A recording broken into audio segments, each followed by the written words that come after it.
زندگی میں یہ مہینہ ہمیں نصیب ہوتا رہے۔ بحمد اللہ تعالی بفضلہ تعالی آج اہل ایمان کا پہلا روزہ ہے۔ آج سے درس قرآن و حدیث کا آغاز کیا جا رہا ہے۔ آج کے درس میں سورہ بقرہ کی 3 آیات پر ترجمہ اور مختصر تفسیر عرض کی جا رہی ہے۔ آیت نمبر 183، آیت نمبر 184 اور آیت نمبر 185۔ آیت نمبر 183 میں اللہ رب العزت نے روزے کی فرضیت کا ذکر کیا۔ آئیے قرآن مجید کی آیت کریمہ اور اس کا ترجمہ پہلے پڑھتے ہیں اور ساتھ ساتھ مختصر سی تفسیر بھی میں ساتھ ساتھ آپ کی خدمت میں پیش کرنے کی سعادت حاصل کرتا ہوں۔ ارشاد باری تعالی ہے، یا ایھا الذین آمنوا، اے ایمان والو۔ لفظی ترجمہ یہ ہے، اے وہ لوگو جو ایمان لائے ہو، اور سلیس ترجمہ ہے، اے ایمان والو۔ کتب علیکم، کتب کا معنی ہے فرض کیے گئے، علیکم کا معنی ہے تم پر، کیا فرض کیا گیا؟ الصیام، صوم کی جمع ہے سیام، صوم کا معنی ہے روزہ، سیام کا معنی ہے روزے۔ یہ لفظی ترجمہ ہم نے پڑھا، اب اس کا سلیس ترجمہ کرتے ہیں، یا ایھا الذین آمنوا کتب علیکم الصیام، اے ایمان والو تم پر روزے فرض کیے گئے، کما کتب علی الذین من قبلکم، کما کا معنی ہے جیسے، کتب فرض کیے گئے، علی الذین ان لوگوں پر، من قبلکم جو تم سے پہلے تھے۔ یہ لفظی ترجمہ ہے۔ اب سلیس ترجمہ کرتے ہیں، کما کتب علی الذین من قبلکم، جیسا کہ تم سے پہلے لوگوں پر فرض کیے گئے، لعلکم تتقون، تاکہ تم پرہیزگار بن جاؤ، تمہارے اندر پرہیزگاری کا وصف اور خوبی جو ہے وہ پیدا ہو جائے۔ یہ آیت کریمہ اس لفظ پر ختم ہو رہی ہے، لعلکم تتقون، تاکہ تمہارے اندر پرہیزگاری، تمہارے اندر تقوی پیدا ہو جائے، تم متقی بن جاؤ۔ یہ آیت کریمہ اور اس کا ترجمہ ہم نے پڑھا۔ اب اس کی مختصر سی تفسیر جو ہے وہ میں عرض کرتا ہوں کہ روزے جو ہیں یہ ہجرت مدینہ منورہ کے بعد ہجرت کا دوسرا سال تھا تو روزے فرض کیے گئے، اس سے پہلے روزے فرض نہیں تھے۔ اعلان نبوت کے بعد 13 برس مکہ شریف میں حضور رہے، اس وقت روزہ فرض نہیں تھا، اور ہجرت مدینہ کے بعد 1 سال گزر گیا مگر روزے فرض نہیں تھے۔ دوسرا سال شروع ہوا ہجرت کا تو اس میں روزے فرض کیے گئے۔ اب روزے کی تعریف ہم سمجھیں گے کہ یہ جو ہمارے اوپر روزہ فرض کیا گیا ہے، صوم روزہ ہے کیا؟ شریعت میں اور ہمارے دین میں روزے کی تعریف یہ ہے کہ اللہ رب العزت کی عبادت کی نیت سے صبح صادق سے لے کر غروب آفتاب تک کھانے پینے اور عمل زوجیت سے بچنے اور دور رہنے کا نام روزہ ہے۔ تو اللہ کریم نے فرمایا یہ تم پر ہی روزے فرض نہیں کیے گئے بلکہ جو تم سے پہلے لوگ گزرے ہیں ان پر بھی روزہ فرض تھا۔ پہلے لوگوں سے مراد کیا ہے؟ پہلی امتیں، یعنی روزہ ایک ایسی عبادت ہے جو ہر امت میں رہا ہے، لیکن اس کی کیفیت، کتنے دن کے روزے، کہاں سے کہاں تک وقت شروع ہوتا تھا، کہاں ختم ہوتا تھا، اس کی کیفیت مختلف تھی۔ لیکن نفس روزہ جو ہے وہ ہر امت کے اندر رہا، اس لیے فرمایا لعلکم تتقون، کہ ان کو بھی روزہ اس لیے فرض کیا گیا ان پر کہ وہ بھی تقوی ان کے اندر پرہیزگاری آ جائے اور متقی بن جائے۔ اب اس سے اگلی آیت کریمہ جو ہے وہ ہے ایام معدودات۔ یوم کا معنی ہے دن اور یوم کی جمع ہے ایام، معدودات کا معنی ہے گنتی۔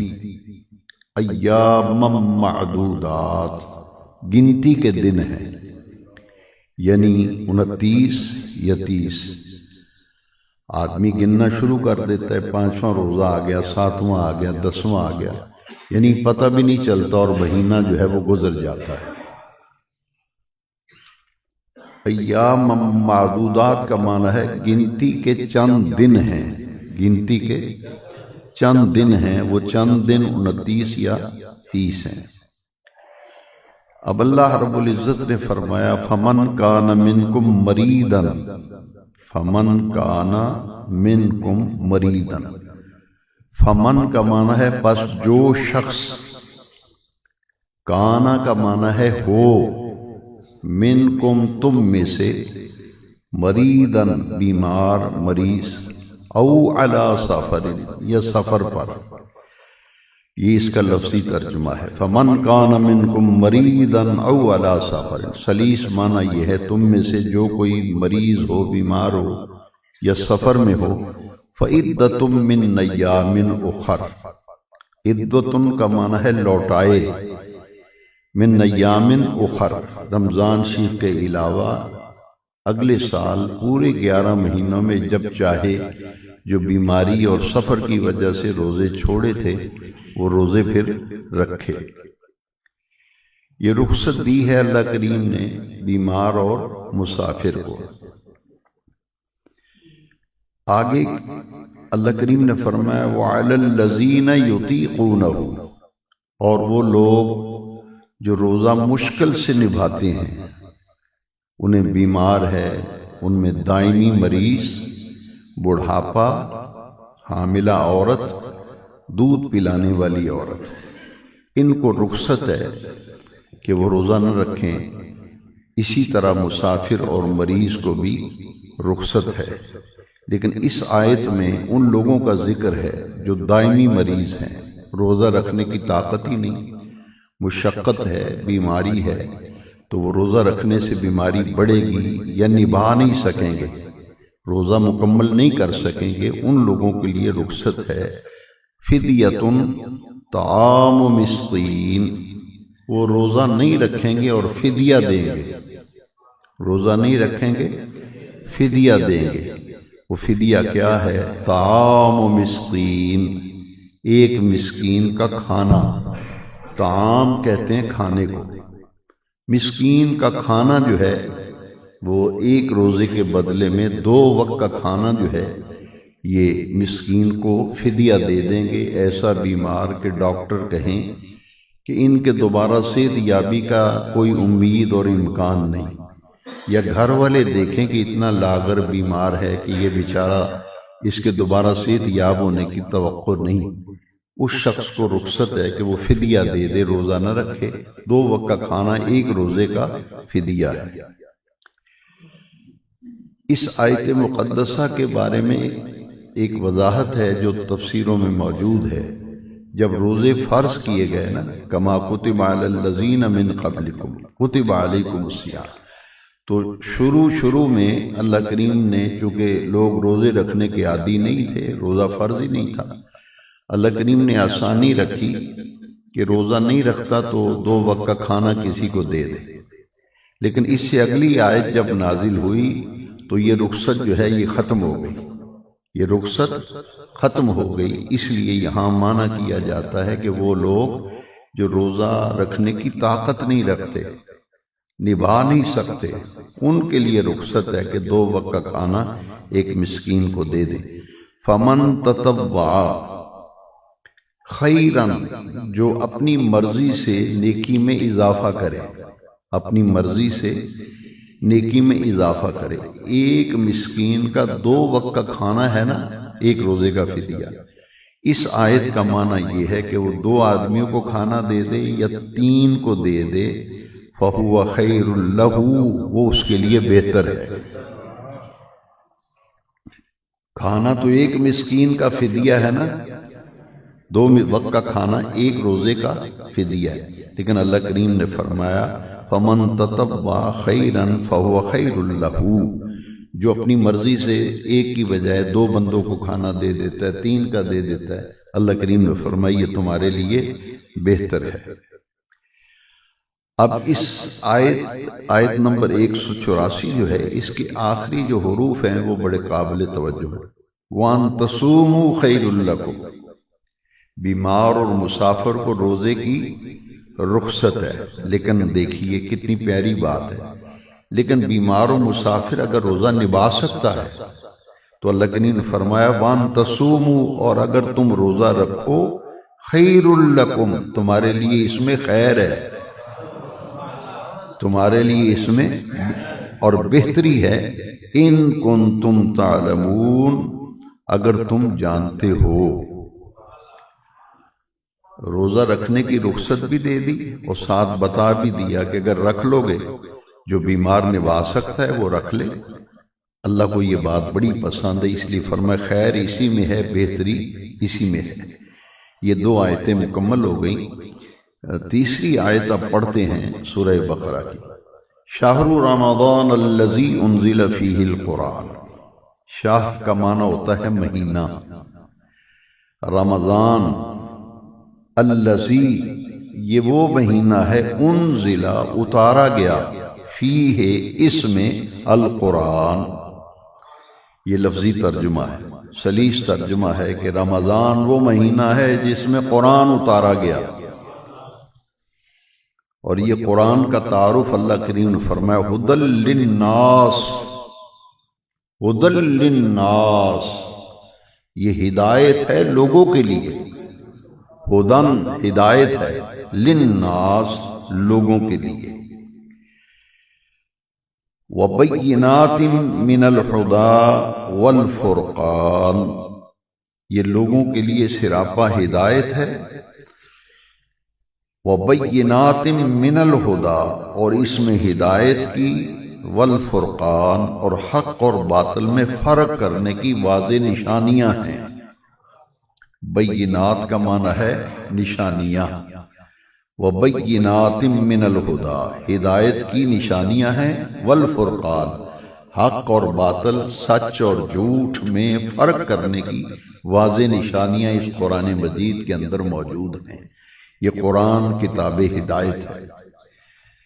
اب چونکہ یہ رمضان شریف کا مہینہ ہے، اس میں قرآن شریف نازل ہوا، تو یہ بات سمجھ لیں کہ پورے مہینے کے اندر سارا قرآن نازل نہیں ہوا، بلکہ انا انزلناہ فی لیلۃ القدر، اس میں وضاحت آ گئی کہ رمضان شریف کی ایک رات ہے جس کا نام شب قدر ہے، اس میں سارے کا سارا قرآن لوح محفوظ سے آسمان دنیا پر اتارا گیا۔ بل ہوا قرآن مجید فی لوح محفوظ، یہ قرآن لوح محفوظ پہ تھا۔ رمضان شریف میں پورے کا پورا قرآن جو ہے وہ شب قدر، لیلۃ القدر کو آسمان دنیا پر نازل کیا گیا۔ اور کہاں رکھا گیا؟ پہلے آسمان پر ایک بڑی برکت والی جگہ ہے، اس کا نام ہے بیت العزت۔ اس جگہ کا نام کیا ہے؟ لوح محفوظ سے قرآن کہاں آیا؟ آسمان دنیا پر بیت العزت میں رکھا گیا، اور غار حرا میں پہلی وحی ماہ رمضان میں نازل ہوئی، اقرأ بسم ربک الذی خلق۔ تو نزول قرآن کا آغاز رمضان شریف میں ہوا، اس لیے فرمایا انزل فیہ القرآن، کہ بیت المعمور بل ہوا قرآن مجید فی لوح محفوظ، لوح محفوظ سے آسمان دنیا پر بیت العزت میں آیا، وہاں سے پہلی آیت رمضان میں غار حرا میں نازل ہوئی، اور پھر پورے 23 سال لگ گئے، 20 اور 3 سال میں پورے قرآن مجید کا نزول مکمل ہو گیا۔ اب اس مہینے کے متعلق اللہ کریم فرمایا فمن شاہدہ منکم الشہر، فمن کا معنی ہے پس جو شخص شاہدہ پائے منکم تم میں سے الشہر اس مہینے کو، یعنی تمہاری زندگی میں جب بھی یہ مہینہ آئے تم پالو کہ مہینہ رمضان کا آ گیا، پھر اللہ کریم نے حکم دیا فل یسم ہو، یسم ہو کا معنی ہے اس پورے مہینے کے روزے رکھے، پورے مہینے کے، اور اس کے اوپر لام ہے، لام فل یسم ہو، پس ضرور، لام کا معنی یہاں کیا ہو گیا؟ ضرور، امر کا صیغہ ہے، فل یسم ہو، جو بھی اپنی زندگی میں رمضان شریف پائے گا وہ اس پورے مہینے کے روزے ضرور رکھے۔ اس آیت سے وہ حکم پہلا منسوخ ہو گیا کہ جو ابتدائے فرضیت میں لوگوں کو حکم تھا کہ روزہ نہیں رکھ سکتے تو کوئی بات نہیں، 2 وقت کا کھانا دے دو۔ اب یہ آیت جب نازل ہو گئی کہ جو بھی رمضان شریف کا مہینہ پائے اس کے روزے ضرور رکھے، لہذا وہ رخصت جو ہے وہ ختم ہو گئی۔ اب جو روزہ نہیں نبھا سکتا فدیہ اس کے لیے ہے، باقی صحت مند آدمی ہر حال میں روزہ رکھے گا۔ فمن کان مریضا او علی سفر فعدۃ من ایام اخر، یہ آیت دوبارہ کیوں آئی ہے؟ پہلے بھی گزری ہے نا۔ لوگوں کے ذہن میں یہ خیال نہ پیدا ہو کہ جیسے روزہ نہ رکھنے کی ابتدائی اسلام میں فرضیت روزہ کے بعد صحت مند آدمی کو بھی رخصت تھی کہ روزہ نہ رکھے، 2 وقت کا کھانا دے دے، تاکہ لوگ عادی ہو جائیں روزہ رکھنے کی، انہیں عادت بن جائے اور یہ اس لائن پہ آ جائیں۔ تو جب لوگ پابند ہو گئے پھر وہ رخصت اللہ کریم نے واپس لے لی۔ اب لوگوں کو یہ خیال ہوا کہ شاید جیسے یہ رخصت واپس لی ہے، مسافر اور بیمار کی رخصت بھی شاید واپس ہو گئی ہے۔ پچھلی آیت میں ہے نا کہ مریض و مسافر روزہ نہ رکھے، فعدۃ من ایام اخر، دوسرے دنوں میں رکھ لے۔ تو لوگوں کے ذہنوں میں خیال آیا کہ پتہ نہیں اب مسافر اور مریض کی رخصت بھی ختم ہو گئی ہے، اس لیے یہ دوبارہ یہ آیت آئی کہ نہیں، یہ رخصت برقرار ہے، یہ رخصت برقرار ہے۔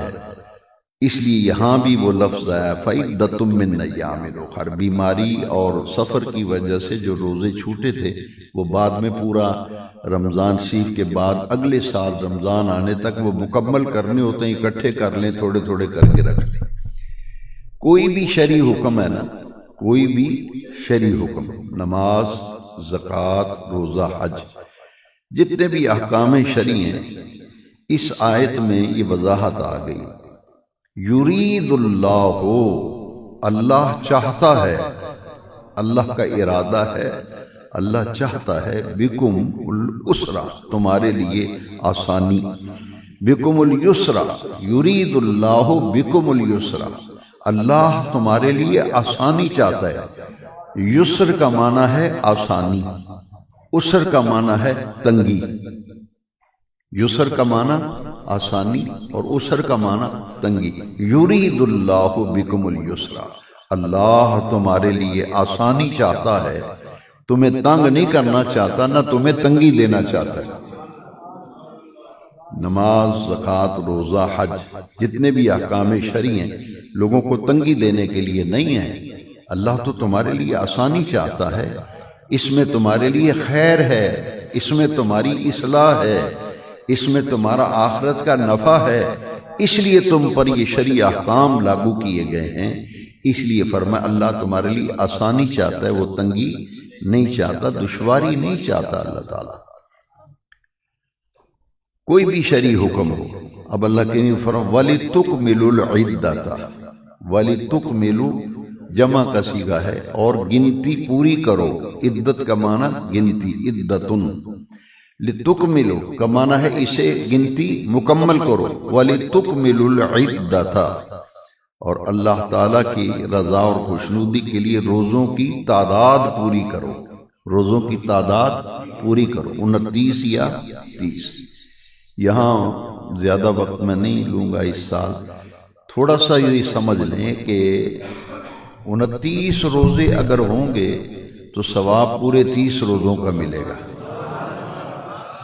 اس لیے فرمایا وَلِتُكْمِلُوا الْعِدَّةَ، گنتی کے دن پورے کرو، وَلِتُكَبِّرُوا اللَّهَ، اور وَلِتُكَبِّرُوا کا معنی ہے اللہ کی کبریائی بیان کرو، اللہ کی العظمت والکبریاء لک یا رب العالمین، اے ہمارے اللہ ساری عظمتیں اور کبریائی فقط تیری ذات کے لیے، العظمت والکبریاء لک یا رب العالمین، وَلِتُكْمِلُوا الْعِدَّةَ وَلِتُكَبِّرُوا اللَّهَ عَلَى مَا حَدَاكُمْ، گنتی بھی پوری کرو، وَلِتُكَبِّرُوا اللَّهَ، اور اللہ کی تکبیر بیان کیا کرو، اللہ کی کبریائی، شان کبریائی، یہ جو ہم اللہ اکبر کہتے ہیں یہ اللہ کی کبریائی کا اظہار ہے۔ اور عید کے دن تکبیرات تشریق جو پڑھتے آتے ہیں وَلِتُكَبِّرُوا اللَّهَ، یہ اس حکم پر عمل ہوتا ہے، عَلَى مَا حَدَاكُمْ، کہ اس نے تمہیں ہدایت دی، اس نے تمہیں، اللہ نے ہمیں ہدایت دی ہے، دین ملا ہے، ایمان ملا ہے، اسلام ملا ہے، رحمان ملا ہے، قرآن ملا ہے، تو اللہ کی کبریائی بیان کرو، صرف کبریائی ہی بیان نہ کرو بلکہ کیا ہے وَلَعَلَّكُمْ تَشْكُرُونَ، اور اپنے رب کا شکر ادا کرتے رہا کرو، رب کا شکر ادا کرتے رہا کرو۔ 2 حدیثوں پر میں اختتام کر رہا ہوں۔ اس آیت کے آخر میں شکر کا لفظ آیا کہ اللہ کا شکر کیا کرو۔ رات کی تراویح میں 2 آیتیں متصل گزری ہیں، فَاذْكُرُونِي أَذْكُرْكُمْ وَاشْكُرُوا لِي وَلَا تَكْفُرُونَ، تم میرا ذکر کرو میں تمہارا ذکر کروں گا، وَاشْكُرُوا لِي، اور میرا شکر ادا کیا کرو، میرا وَلَا تَكْفُرُونَ، نہ شکری نہ کیا کرو، ہر حال میں اللہ کا شکر۔ اس سے اگلی آیت میں صبر کا ذکر ہے، صبر اور شکر۔ اگلی آیت میں ہے استعینوا بالصبر والصلاۃ، صبر اور نماز سے مدد مانگو، ان اللہ مع الصابرین، بلا شبہ اللہ صبر کرنے والوں کے ساتھ ہے۔ یہ 2 آیتیں میں نے سنائی کہ رمضان شریف شکر کا بھی موقع دیتا ہے اور صبر کا بھی۔ صبر اور شکر 2 صفتیں ہیں جو مسلمان کے اندر ہونی چاہیے۔ اس ماہ مبارک کے بارے میں حضور نے فرمایا ہوا شہر الصبر، یہ صبر کا مہینہ ہے، ہوا شہر المواسات، یہ غم خواری کا مہینہ ہے۔ صبح صادق سے لے کے غروب آفتاب تک آدمی صبر کرتا ہے، نہ حلال چیزیں قریب نہیں جاتا، نہ کھانے کے، نہ پینے کے، نہ عمل زوجیت کے، کیونکہ اس میں صبر آ جاتا ہے نا، ضبط نفس جسے کہتے ہیں۔ تو انسان کی تعلیم اور تربیت کے لیے یہ مہینہ آیا ہے کہ اپنے اندر تقوی پیدا کرو، وصف پیدا کرو، شکر بھی کرو، صبر بھی کرو، اور روزہ انسان کو صبر کی عادت ڈالتا ہے۔ پیاس اور آدمی تڑپ رہا ہے لیکن پھر بھی پانی نہیں پیتا، بھوک لگی ہے کھاتا نہیں، صبر کرو اور شکر بھی کرو اللہ تعالیٰ کا۔ تو یہ ساری نعمتیں اللہ کریم نے کس کے لیے بنائی ہیں؟ اہل ایمان کے لیے۔ تو خوش نصیب ہیں وہ لوگ جو اس مہینے کی قدر کرتے ہیں۔ اللہ ہمیں توفیق عطا فرمائے۔ الصلاۃ والسلام علیک یا سیدی یا رسول اللہ وعلی آلک و